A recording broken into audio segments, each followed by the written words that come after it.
Hi hello friends, പുതിയൊരു സ്റ്റോറിയിലേക്ക് എല്ലാവർക്കും സ്വാഗതം. അങ്ങനെ നമ്മുടെ അജയ് ആണെങ്കിൽ അഞ്ജനയുമായിട്ട് ഒപ്പമുള്ള വിവാഹത്തിൽ നിന്ന് പിന്മാറാൻ വേണ്ടിയിട്ട് കണ്ടുപിടിച്ച ഏക ഒരു മാർഗം എന്ന് പറഞ്ഞാൽ കുറച്ച് കാലത്തേക്കെങ്കിലും മറ്റൊരു പെൺകുട്ടിയെ വിവാഹം കഴിച്ച് ഭാര്യയായി എല്ലാവരുടെയും മുൻപിൽ ഒന്ന് ബോധ്യപ്പെടുത്തണം. അത് മാത്രമായിരിക്കും കേട്ടോ അജയുടെ മുൻപിൽ ഏക പോകുമ്പോഴേ. അങ്ങനെ അജയ് കണ്ടെത്തുന്ന പെൺകുട്ടി നമ്മുടെ ഭൂമി ആയിരിക്കുമേ. ആദ്യമൊക്കെ ഭൂമി നിരസിക്കും, കാരണം ഭൂമി മറ്റെല്ലാവരെയും ഇത് കബളിപ്പിക്കുകയാണ്. അത് മാത്രമല്ല, തന്നെ വിശ്വസിക്കുകയും സ്നേഹിക്കുകയും ചെയ്യുന്ന എല്ലാവരും ചതിക്കുകയാണ്. അതുകൊണ്ട് താൻ ഇതിന് ഒരുക്കമല്ല എന്ന് ആദ്യം തന്നെ ആൽഫ്രഡിനോട് പറയുന്നുണ്ട് കേട്ടോ ഭൂമി. പക്ഷേ ഭൂമിയുടെ ആ ഒരു അവസ്ഥ കൊണ്ടിട്ട്, അതായത് തൻ്റെ അമ്മയെ ഇറക്കണമെങ്കിൽ ഒരുപാട് പണം വക്കീലന്മാർക്ക് വാരി എറിയേണ്ടതുണ്ട്. അതുകൊണ്ട് തന്നെ ആൽഫ്രഡ് ഒരു ഇത് വെച്ചിരുന്നു, അതായത് താൻ വിവാഹം കഴിക്കുകയാണെങ്കിൽ തൻ്റെ അമ്മയുടെ എല്ലാ കേസിൻ്റെ കാര്യങ്ങളും അജയ് നോക്കിക്കൊള്ളാമെന്ന് പറഞ്ഞിരുന്നു. അങ്ങനെ അവസാനം ഭൂമി അത് സമ്മതിക്കാൻ കേട്ടോ. നിവർത്തിയില്ലാതെ മനസ്സോടുകൂടിയായിരിക്കും ഭൂമി അജയുമായിട്ടുള്ള വിവാഹത്തിന് സമ്മതം അർപ്പിക്കുന്നത്. അങ്ങനെ ദിവസങ്ങൾ മാത്രം വിവാഹത്തിനിരിക്കെ, അതായത് അജയും തമ്മിലുള്ള വിവാഹത്തിന് ദിവസങ്ങൾ മാത്രമുള്ളപ്പോൾ സാരിയും ഓർണമെൻറ്റ്സും ഒക്കെ തന്നെ പർച്ചേസ് ചെയ്ത് കഴിഞ്ഞിരിക്കും കേട്ടോ. ആ ഒരു സന്ദർഭത്തിലായിരിക്കും എല്ലാവരെയും ഞെട്ടിച്ചുകൊണ്ട് അമ്പലത്തിൽ വെച്ച് അജയ് ആണെങ്കിൽ നമ്മുടെ ഭൂമിയെ താലി ചാർത്തി വീട്ടിലേക്ക് കൊണ്ടുവരുന്നത്. ഇത് കണ്ട് സൗഭാഗ്യമംഗലം തന്നെ ആകെ ഞെട്ടി വിറയ്ക്കുകയാണ് കേട്ടോ. എല്ലാവരും അപ്രതീക്ഷിതമായി ഈ ഒരു ട്വിസ്റ്റ് ആരും തന്നെ പ്രതീക്ഷിച്ചിരുന്നില്ല കേട്ടോ. അങ്ങനെ എല്ലാവരും തകർന്ന് നിൽക്കുകയാണ്. ആ ഒരു കാഴ്ച കണ്ട് ആരും ഒട്ടും പ്രതീക്ഷിക്കാത്ത ഒരു കാഴ്ചയായിരിക്കും കേട്ടോ അത്. അങ്ങനെ ഭവാനിയും അഞ്ജനയും തകർന്നു പോകാൻ കേട്ടോ. ഭവാനിയുടെ എല്ലാ പ്ലാനിങ്ങുകളും പദ്ധതികളും അടിവേരിളക്കിക്കൊണ്ടായിരിക്കും അജയ് ഭൂമി വിവാഹം നടക്കുന്നത്. അങ്ങനെ നമ്മുടെ സംഗീതയാണെങ്കിലും ആകെ പേടിച്ച് നിൽക്കുകയാണ് കേട്ടോ. ഇനി എന്ത് സംഭവിക്കും, അടുത്തതിന് എന്തായിരിക്കും? അപ്പോൾ അജയ് പറഞ്ഞ പോംവഴി ഇതായിരിക്കുമോ, ഇതെന്തൊക്കെയായി കുട്ടി കാണിക്കുന്നത് എന്നിങ്ങനെ വല്ലാത്തൊരു അവസ്ഥയിലൂടെ കടന്നു പോകാൻ കേട്ടോ സംഗീത. ഇതെല്ലാം കണ്ടുകൊണ്ട് ആകെ ദേഷ്യപ്പെട്ട് നിൽക്കുകയാണ് കേട്ടോ നമ്മുടെ മുത്തശ്ശിയുടെ വാക്കിന് ഒരു വിലയും കൽപ്പിക്കാതെ ഇത്രയും ഒരുക്കങ്ങളും കാര്യങ്ങളും ഇവിടെ നടത്തിയിട്ട് അവസാനം ഇങ്ങനൊരു ചതി ചെയ്ത അജയോട് പൊറുക്കാൻ മുത്തശ്ശി ഒരുക്കമല്ലായിരിക്കും കേട്ടോ. അജയോടുള്ള തൻ്റെ ദേഷ്യവും വെറുപ്പും ഒക്കെ തന്നെ ഭൂമിയോടും കൂടെ പ്രകടിപ്പിക്കുകയാണ് മുത്തശ്ശി.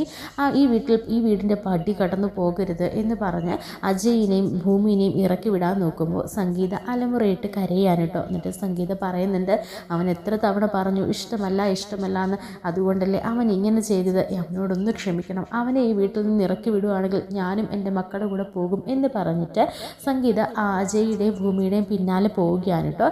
ഇത് കണ്ടുകൊണ്ട് മുത്തശ്ശിക്ക് നിവർത്തിയില്ലാതെ അവരെ തിരികെ വീട്ടിലേക്ക് തന്നെ പ്രവേശിക്കാൻ വേണ്ടിയിട്ട് പറയേണ്ടി വരും കേട്ടോ. അങ്ങനെ പിന്നെ ഭൂമിയും അജയും സൗഭാഗ്യമംഗലത്തിന് താമസിക്കുകയാണ് കേട്ടോ. അപ്പോൾ എല്ലാവരെയും എതിർത്തുകൊണ്ട് ആരുടെയും സമ്മതമില്ലാതെ എല്ലാവരുടെയും ധിക്കരിച്ചുകൊണ്ട് അപ്രതീക്ഷിതമായി ഈ ഒരു വിവാഹം സത്യനെ കൂടി ബാധിക്കുകയാണ് കേട്ടോ. സത്യനും ഒട്ടും പ്രതീക്ഷിക്കുന്നില്ല. അങ്ങനെ സത്യൻ തൻ്റെ മകളെ പോലെ സ്നേഹിച്ചിരുന്ന ഭൂമിയോട് സത്യൻ പറയുന്നുണ്ട്, നിന്നെ ഞാൻ എൻ്റെ മകളെ പോലെ അല്ല, എൻ്റെ മകളായിട്ട് തന്നെയാണ് കണ്ടിരുന്നത്. എൻ്റെ അഭിരാമി അതുപോലെ തന്നെയാണ് നീയും എനിക്കുണ്ടായിരുന്നത്. പക്ഷെ ഈ നിമിഷം മുതൽ എനിക്ക് അങ്ങനെയല്ല. എനിക്ക് എന്ത് പറയണമെന്നറിയില്ല, കൂടെ നിന്ന് ചതിക്കുകയായിരുന്നല്ലേ അപ്പോൾ ഇത്രയും നാളും എന്നൊക്കെ പറയാൻ കേട്ടോ. അജയ് എന്തേലും തന്നോട് മോശമായി പെരുമാറിയെങ്കിലും നീ ആയിരുന്നു പറയേണ്ടത് അജയോട് അഞ്ജനെ വിവാഹം കഴിക്കാൻ. പക്ഷെ നീ അത് ചെയ്തില്ല. ഈ കുട്ടിയുടെ മനസ്സ് നിങ്ങൾ കാണണം. വിവാഹ നിശ്ചയം കഴിഞ്ഞ് വിവാഹത്തിന് ഇനി ദിവസങ്ങൾ മാത്രം ഇരിക്കെ എല്ലാ അറേഞ്ച്മെൻറ്റ്സും കാര്യങ്ങളും ഒക്കെ ചെയ്തതിന് ശേഷം വിവാഹം മുടങ്ങുക എന്ന് പറയുന്നത് ഒരു പെൺകുട്ടിയെ കൊണ്ടും സഹിക്കാനും താങ്ങാനും കഴിയുന്ന ഒന്നല്ല. അതുമാത്രമല്ല, അമ്മയാണെങ്കിലും എത്ര പ്രതീക്ഷയോടുകൂടി എത്ര സന്തോഷത്തോടു കൂടി അമ്മ പറഞ്ഞ് തീരുമാനിച്ചതാണ് ഈ വിവാഹം. അപ്പോൾ എല്ലാവരും ധിഖരിച്ചുകൊണ്ടല്ലേ ഈ വിവാഹം നടത്തിയത്. ഇനി എൻ്റെ മനസ്സിൽ നിനക്ക് എൻ്റെ മകളായിട്ടുള്ള ഒരു സ്ഥാനമില്ല. അജയോടും പറയുന്നുണ്ട്, നിന്നെ ഞാൻ എൻ്റെ അനന്തരനായിട്ടൊന്നും അല്ല കണ്ടിരുന്നത്, എൻ്റെ മകനെ പോലെ. എനിക്ക് മകൾ നഷ്ടപ്പെട്ടപ്പോൾ ആ ഒരു സ്ഥാനത്ത് നിന്നെയും ഈ അഞ്ജനേനെയും ഒക്കെയാണ് ഞാൻ കണ്ടത്. പക്ഷേ അതിനൊക്കെ തിരിച്ചടി നീ തന്നില്ലേ എന്നൊക്കെ പറയുമ്പോൾ അത് പിന്നെ വലിച്ച എൻ്റെ മാനസികാവസ്ഥ. എന്ത് മാനസികാവസ്ഥ? നിനക്ക് കാര്യം നീ എല്ലാ കാര്യങ്ങളും ആദ്യം തന്നെ തുറന്ന് പറയണമായിരുന്നു. അത് വിട്ടിട്ട് നീ അവരെ വിവാഹം കഴിച്ചുകൊള്ളാന്ന് പറഞ്ഞല്ലേ അവിടെ പോയി കൂട്ടിക്കൊണ്ട് വന്നത് വരെ. എന്നിട്ട് വിവാഹ നിശ്ചയം എല്ലാം കഴിഞ്ഞ് വിവാഹത്തിന് ഇനി ദിവസങ്ങൾ മാത്രം ബാക്കി നിൽക്കെ നീ ഇങ്ങനൊരു കാര്യം ചെയ്തത് അമ്മയ്ക്കും അതുപോലെ തന്നെ ആ പെൺകുട്ടിക്കും ഒക്കെ എത്രമാത്രം വിഷമം ഉണ്ടാക്കുമെന്ന് നീ കരുതിയോ എന്നൊക്കെ പറഞ്ഞിട്ട് സത്യം ദേഷ്യപ്പെടുകയാണ് കേട്ടോ. അവർക്കൊക്കെ മുൻപിൽ ഒന്നും മിണ്ടാനാവാതെ നിസ്സഹായ അവസ്ഥയിൽ നിൽക്കാൻ കേട്ടോ അജയ്. നിവൃത്തിയില്ലാതെ അജയും അതുപോലെ തന്നെ ഭൂമിയും കൂടെ പിന്നെ ഉള്ളിലേക്ക് കയറുകയാണ് കേട്ടോ. ഭൂമിയെ എല്ലാവരും അകറ്റി നിർത്തുകയാണ് കേട്ടോ. അതിന് പുറമെ നമ്മുടെ ഭവാനിയും അഞ്ജനയും കൂടെ നല്ല കുശുമ്പും കാണിക്കുന്നുണ്ട് കേട്ടോ. അജയുടെ അനിയത്തിയാണെങ്കിൽ പോലും എല്ലാവർക്കും ഭൂമിയോടും നല്ല നിരസമുണ്ട് കേട്ടോ. അങ്ങനെ ഭവാനി ഭൂമിയെ ഇട്ട് കഷ്ടപ്പെടുത്തുമ്പോൾ മുത്തശ്ശി പറയുന്നുണ്ട്, അതിന് ഒരു കുറവും വരുത്തണ്ട, അവളുടെ സ്വഭാവം അത്ര ശരിയല്ലാന്ന് ഇപ്പോൾ എനിക്ക് മനസ്സിലായി, ഞാൻ അവളെ സ്നേഹിച്ചതിന് അവൾ എനിക്ക് തിരിച്ചടി തന്നു എന്ന് പറഞ്ഞിട്ട് മുത്തശ്ശിയും അവളെ ദ്രോഹിക്കാനൊക്കെ കൂട്ടു നിൽക്കുന്നുണ്ട് കേട്ടോ. ഇതേ സമയത്ത് സംഗീതം മാത്രമായിരിക്കും കേട്ടോ നമ്മുടെ ഭൂമിക്ക് ഒരു ആശ്രയം, ഒരു ആശ്വാസം. അതിനുശേഷം നമ്മുടെ സംഗീത ചെന്നിട്ട് അജയോട് പറയുന്നുണ്ട്, നിൻ്റെ മനസ്സിൽ നയനയായിരുന്നു, പക്ഷേ നീ മറ്റൊരു മാർഗം തിരഞ്ഞെടുക്കാനുള്ള കാരണം എന്താണ്? ഇങ്ങനൊരു വിവാഹം അത് നീ എന്തുദ്ദേശിച്ചാണ്? എൻ്റെ മനസ്സിലെ കാര്യങ്ങളൊന്നും എനിക്ക് മനസ്സിലാവുന്നില്ലല്ലോ മോനെ.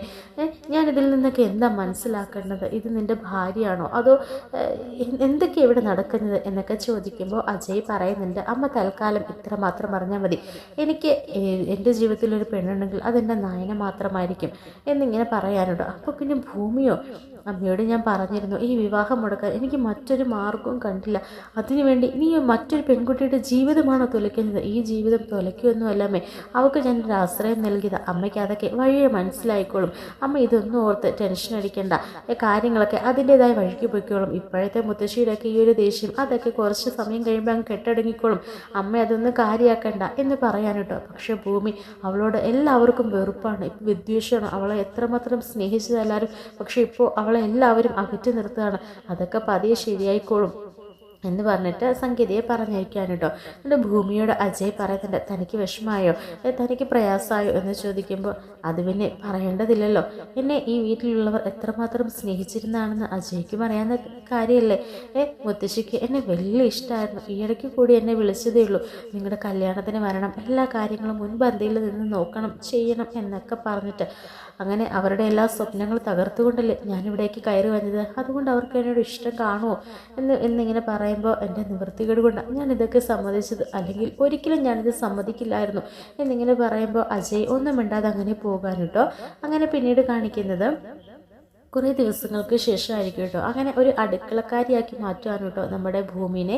ഭൂമി ആ ജോലികളെല്ലാം തന്നെ നല്ല ആസ്വദിച്ച് ചെയ്യുന്നുണ്ട് കേട്ടോ.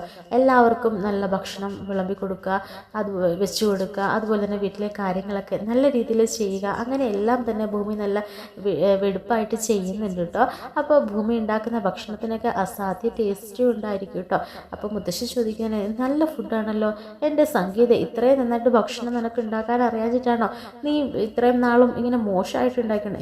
അതെന്താമ അങ്ങനെ പറഞ്ഞത്? അപ്പോൾ ഞാൻ ഇത്രയും നാളും ഉണ്ടാക്കിയ ഭക്ഷണം മോശമാണെന്നോ?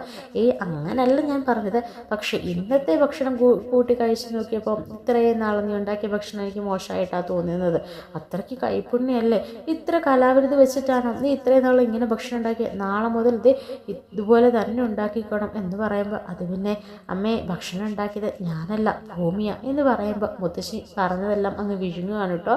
മുത്തശ്ശിക്ക് എന്താ പറയണ്ടേന്ന് അറിയില്ലേ, അത്രയും പറഞ്ഞു പോയല്ലോ, പോയല്ലോ എന്നോർത്ത് ആകെ സങ്കടത്തിൽ, ആകെ നീരസത്തിൽ നിൽക്കുന്ന മുത്തശ്ശിയെ കാണിക്കുന്നുണ്ട് കേട്ടോ. ആ സമയത്ത് ഭവാനിയും അഞ്ജനയും എണീക്കാൻ പോകുമ്പോൾ സംഗീത പറഞ്ഞിട്ട്, നിങ്ങളിതെവിടെ പോവാം, ഞങ്ങൾക്ക് ഭക്ഷണം വേണ്ടെന്നോ, അവളെ കൊണ്ട് അടുക്കളയിൽ അത് ചെയ്യണം ഇത് ചെയ്യണം എന്നൊക്കെ പറയിപ്പിക്കുന്നത് നിങ്ങളല്ലേ, അവളായിരിക്കും ഇനി അങ്ങോട്ട് ഭക്ഷണം ഉണ്ടാക്കുന്നത്, അപ്പോൾ നിങ്ങൾ 3 നേരം ഇവിടെ നിന്ന് കഴിക്കുന്നില്ലേ എന്ന് ചോദിക്കുമ്പോൾ പിന്നെ നിവൃത്തിയില്ലാതെ ഭവാനിയും അഞ്ജനയും ഇരുന്ന് ഭക്ഷണം കഴിക്കാനും കേട്ടോ.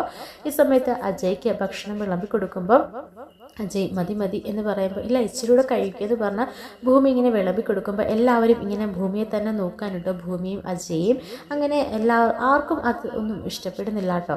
അങ്ങനെ പിന്നീട് കാണിക്കുന്നത് അഞ്ജനയാണെങ്കിൽ ആകെ സങ്കടപ്പെട്ട് ആകെ നിലവിളിച്ച് നിൽക്കുകയാണ്. അവിടേക്ക് ഭവാനി വന്നിട്ട് പറയുന്നുണ്ട്, മോളെ നീ വിഷമിക്കണ്ട, ഇത്രയൊക്കെ ചെയ്ത് കൂട്ടാമെങ്കിൽ അമ്മയ്ക്ക് ഇത് നിസ്സാരമായിട്ട് കഴിയും, അമ്മയുടെ കണക്ക് കൂട്ടലുകൾ എവിടെയോ പിഴച്ചുപോയി, ഓടുന്ന പട്ടിക്ക് ഒരു മുഴ മുമ്പേ എന്നല്ലേ പഴഞ്ചൊല്ല്, ഇത്രയും കാലം അമ്മ അങ്ങനെയായിരുന്നു, പക്ഷേ ഈ ഒരു കാര്യത്തിൽ ഞാൻ അജയനെ വിശ്വസിച്ചു പോയി, അജയ് എന്നെ ചതിക്കുകയായിരുന്നു. അങ്ങനെ ഭവാനിയാണെങ്കിൽ നിരന്തരം നമ്മുടെ ഭൂമിയെ ദ്രോഹിച്ചുകൊണ്ടിരിക്കുകയാണ് കേട്ടോ. അഞ്ജനയോട് പറയുന്നുണ്ട്, ഇനിയും ഒന്നും നഷ്ടപ്പെട്ടിട്ടില്ല മോളെ, നമുക്ക് ഭൂമിയെ ഇവിടെ നിന്നും ഓടിച്ചു തുരത്തണം, അത് ഇവിടെ നിന്ന് മാത്രമല്ല ഈ ഭൂമിയിൽ നിന്ന് തന്നെ അവളെ ഇല്ലാതാക്കണം, എന്നിട്ട് വേണം എൻ്റെ മകളെ മഹാറാണിയായിട്ട് എനിക്ക് വാഴിക്കാൻ. നീ നോക്കിക്കോ, അവന് നയനയെ മറന്ന് ഭൂമിയെ സ്വീകരിക്കാമെങ്കിൽ ഭൂമിയെ മറന്ന് അഞ്ജനനെ സ്വീകരിക്കാനും അവന് വലിയ പാടൊന്നുമില്ല. അതുമാത്രമല്ല ഈ വീടിൻ്റെ താക്കോൽക്കൂട്ടം നിൻ്റെ കയ്യിലെത്തണമെങ്കിൽ അതിന് അജയെ വിവാഹം കഴിച്ചേ പറ്റുള്ളൂ. അത് മാത്രമല്ല, കോടിക്കണക്കിന് സ്വത്തുക്കളും നമ്മുടെ കയ്യിലേക്ക് വരണമെങ്കിൽ അജയ് മാത്രമാണ് നമ്മുടെ പോംവഴി എന്നൊക്കെ പറഞ്ഞിട്ട് ഭവാനി പറയുന്നുണ്ട്. എന്തൊക്കെ വന്നാലും അവൻ മറ്റൊരു പെണ്ണിനെ വിവാഹം കഴിച്ചെന്ന് പറഞ്ഞാലും നീ അവൻ്റെ മേലിലുള്ള ആ ഒരു സ്നേഹം നീ കളയരുത്. ആ ഭൂമിയുടെ മുൻപിൽ വെച്ച് തന്നെ വേണം നീ അവനെ പ്രണയിക്കാൻ, എല്ലാ കാര്യങ്ങളിലും ഇടപെടാൻ. അതുകൊണ്ട് നീ ഒന്ന് സൂക്ഷിച്ചോ മോളെ, എങ്ങനെയെങ്കിലും അവൻ്റെ ഭാര്യ പദവി നിനക്ക് തന്നെ വേണം എന്നൊക്കെ പറഞ്ഞ് ഓരോന്ന് പറഞ്ഞു കൊടുക്കാൻ കേട്ടോ. അവൾ ഒരു കുഞ്ഞിന് ജന്മം നൽകുന്നത് വരെയുള്ളൂ നമുക്ക് ഈ അവനെ നേടിയെടുക്കാനുള്ള ആ ഒരു സമയം കിട്ടുള്ളൂ. അത് നീ മറന്നു പോകരുത്. അവർക്കിടയിലേക്ക് ഒരു കുഞ്ഞും കൂടി ഉണ്ടാവരുത്. അതിനു മുൻപ് തന്നെ അവളെ ഇവിടെ നിന്ന് പറഞ്ഞയക്കണം എന്നൊക്കെ പറഞ്ഞു കൊടുക്കാൻ കേട്ടോ. അങ്ങനെ അഞ്ജനയും ഭവാനിയും കൂടെ ഭവാനിയാണെങ്കിൽ നമ്മുടെ കുറച്ച് എണ്ണ എടുത്തിട്ട് സ്റ്റെപ്പിലേക്ക് ഒഴിക്കുകയാണ് കേട്ടോ. ഇതേ സമയത്ത് എല്ലാവരും ഉച്ചമയക്കത്തിലായിരിക്കുവേ. അപ്പോൾ നമ്മുടെ ഭൂമി മാത്രം കിച്ചണിൽ ഉച്ചയ്ക്ക് ഭക്ഷണം കഴിച്ച് പാത്രങ്ങളൊക്കെ കഴുകി വെക്കുകയും കിച്ചണൊക്കെ ശുദ്ധിയാക്കുകയൊക്കെ ചെയ്യാൻ കേട്ടോ. ഈ സമയം വൃത്തിയാക്കുകയൊക്കെ ചെയ്യുകയാണ്. ഈ സമയത്ത് ഭവാനി ആരും അവിടെ ഇല്ലയെന്ന് മനസ്സിലാക്കിയ ശേഷം ഭൂമി കയറി വരുന്ന സ്ഥലത്ത് തന്നെ കുറച്ച് എണ്ണ ഒഴിച്ച് വെക്കുകയാണ് കേട്ടോ. അങ്ങനെ ഭൂമിയാണെങ്കിൽ കിച്ചണിലെ പണിയൊക്കെ കഴിഞ്ഞ് അവിടേക്ക് വരുന്നത് കാത്തു നിൽക്കുകയാണ് ഭവാനി. ഇതേ സമയത്തായിരിക്കും അഞ്ജനയാണെങ്കിൽ അതുവഴി ഇറങ്ങി വരികയാണ് കേട്ടോ. എന്തോ ആവശ്യങ്ങൾക്ക് വേണ്ടിയിട്ട് ഇറങ്ങി വരികയായിരിക്കും. കറക്റ്റ് സമയത്ത് തന്നെ അഞ്ജന അവിടെ നിന്ന് താഴെ വീഴുകയാണ് കേട്ടോ. അപ്പോൾ അലർച്ച കേട്ട് എല്ലാവരും പറഞ്ഞിട്ടുണ്ട്. ആ സമയത്ത് അത് ഭൂമിയാണെന്ന് കരുതി ഭവാനിയും സന്തോഷത്തോടുകൂടി ഇങ്ങനെ ചിരിച്ചുകൊണ്ട് അവിടെ നിൽക്കുമ്പോഴായിരിക്കും അമ്മേ അമ്മേ എന്നുള്ള വിളി കേൾക്കുന്നത്. അത് കേൾക്കുമ്പോൾ മനസ്സിലാകാണ് ഇത് ഭൂമിയുടെ അല്ല അഞ്ജനയുടെ സ്വരമാണെന്ന്. അങ്ങനെ ഭവാനിയും ഓടി ചെല്ലുമ്പോൾ ആ എണ്ണ ഉടനെ ഒഴിച്ചെടുത്ത് വീണ് കിടക്കുന്നത് നമ്മുടെ അഞ്ജനയായിരിക്കും കേട്ടോ. അത് കണ്ടുകൊണ്ട് പെട്ടെന്ന് തന്നെ അഞ്ജനനെ കോരിയെടുത്തുകൊണ്ട് ഹോസ്പിറ്റലിലേക്ക് പോകുകയാണ് എല്ലാവരും. അങ്ങനെ അഞ്ജനയുടെ കാലും നടുവൊക്കെ ഒടിഞ്ഞ് കിടപ്പാകുന്നൊക്കെയാണ് കേട്ടോ പിന്നീട് കാണിക്കുന്നത്. അങ്ങനെ ഭൂമിക്ക് വെക്കുന്ന മിക്ക പണികളും ഏറ്റുവാങ്ങുന്നത് അഞ്ജന തന്നെയായിരിക്കും കേട്ടോ.